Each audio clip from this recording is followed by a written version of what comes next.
BJP. അല്ലാത്ത രാഷ്ട്രീയ പാർട്ടികളോട് ഇഡിക്ക് ശത്രുതാപരമായ നിലപാടാണ് എന്ന് LDF കൺവീനർ ടി.പി. രാമകൃഷ്ണൻ.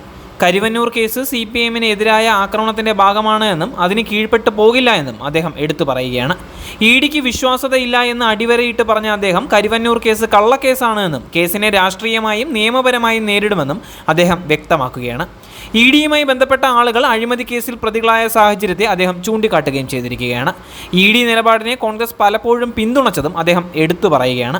അതേസമയം കരുവന്നൂർ കേസിലെ ഇഡി കുറ്റപത്രത്തിന് പിന്നിൽ രാഷ്ട്രീയ ഗൂഢാലോചനയെന്ന് CPM സംസ്ഥാന സെക്രട്ടറി MV ഗോവിന്ദൻ മാസ്റ്ററും പ്രതികരിച്ചിരിക്കുകയാണ്. രാഷ്ട്രീയമായും നിയമപരമായും നേരിടുമെന്നും അദ്ദേഹം വ്യക്തമാക്കുകയും ചെയ്യുന്നുണ്ട്. CPIM നേതാക്കന്മാർക്കെതിരെ ഇല്ലാക്കഥയുണ്ടാക്കി കേസെടുക്കുകയാണ്. പാർട്ടിയോ സർക്കാരിനെയോ പോറലേൽപ്പിക്കാനാവില്ല എന്നും അദ്ദേഹം വ്യക്തമാക്കുകയാണ്. അതേസമയം നിലമ്പൂരിൽ സ്ഥാനാർത്ഥി പ്രഖ്യാപനം നടന്നിരിക്കുകയാണ്. UDF-ൽ നിന്ന് ആര്യടൻ ഷൗക്കത്തിനെയാണ് സ്ഥാനാർത്ഥിയാക്കുന്നത്. PV അൻവറിൻ്റെ കടുത്ത അതൃപ്തിയും മാറ്റിവെച്ചാണ് ആര്യടൻ ഷൗക്കത്തിനെ സ്ഥാനാർത്ഥിയാക്കിയിരിക്കുന്നത്.